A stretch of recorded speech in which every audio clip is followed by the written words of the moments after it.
दोस्तों नमस्कार। प्रतिदिन ऐसी घटनाएं होती हैं, ऐसी खबरें प्रकाशित होती हैं जो बुद्धिजीवियों को विचार कर टिप्पणी करने को आमंत्रित करती हैं।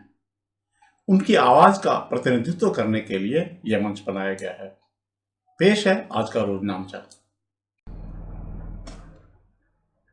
हालांकि पार्षद ज्ञान सारस्वत की भाजपा में वापसी फिलवक्त नहीं हो पाई है, मगर उन्होंने वापसी के रास्ते बंद भी नहीं किए हैं। वे निष्कासन से होने वाली जलालत से बचना चाहते थे। इस कारण विधानसभा चुनाव में निर्दलीय मैदान में उतरने पर ईमानदारी का हवाला देते हुए पार्टी छोड़ दी। जानते थे कि विधानसभा चुनाव में पार्टी छोड़ने के बाद उनकी वापसी मुश्किल हो जाएगी। हालांकि लोकसभा चुनाव में भाजपा प्रत्याशी भागीरथ चौधरी की इच्छा थी कि उन सहित जेके शर्मा, आनंद सिंह राजावत व सुभाष काबरा की पार्टी में वापसी हो जाए, मगर ऐसा वे करवा नहीं पाए। असल में उन्हें समझाया गया कि अगर इन चारों को पार्टी में नहीं लिया गया तो भी उनसे जुड़ा भाजपा का वोटर चौधरी को ही मिलेगा। तनिक निष्क्रिय हो सकता है, मगर कम से कम कांग्रेस में तो नहीं जाएगा। इन चारों ने भी अपनी ओर से ज़्यादा कोशिश नहीं की।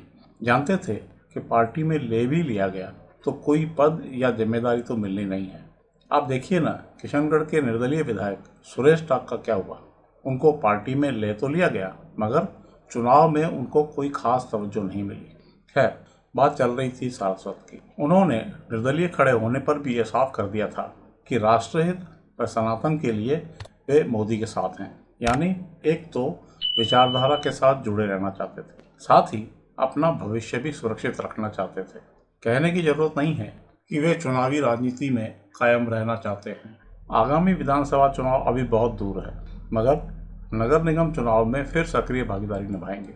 वैसे उम्मीद तो यही है कि तब उन्हें पार्टी में ले लिया जाएगा, क्योंकि वे जिताऊ माने जाते। नहीं भी लिया गया तब भी निर्दलीय तो फिर से जीत कर आ ही जाएंगे। एक संभावना यह भी ख्याल में होगी कि आगामी विधानसभा चुनाव में अजमेर शहर में 3 सीटें होनी हैं। तब एक सीट सिंधी के लिए अघोषित रूप से सुरक्षित रख दी गई तो दूसरी के लिए प्रबल दावेदार हो जाएंगे। कुल जमा बात यह कि भाजपा में वापसी की संभावना बरकरार रखने के लिए उन्होंने लोकसभा चुनाव में एक अपील की। सीधे तौर पर तो भाजपा या चौधरी को वोट देने का आग्रह नहीं किया, लेकिन अप्रत्यक्ष रूप से पार्टी का साथ देते हुए लिखा कि मेरा वोट राष्ट्रहित व सनातन के लिए मोदी के साथ। बस यही मोदी का नाम राम नाम की तरह उनको वैतरणी पार लगा देगा।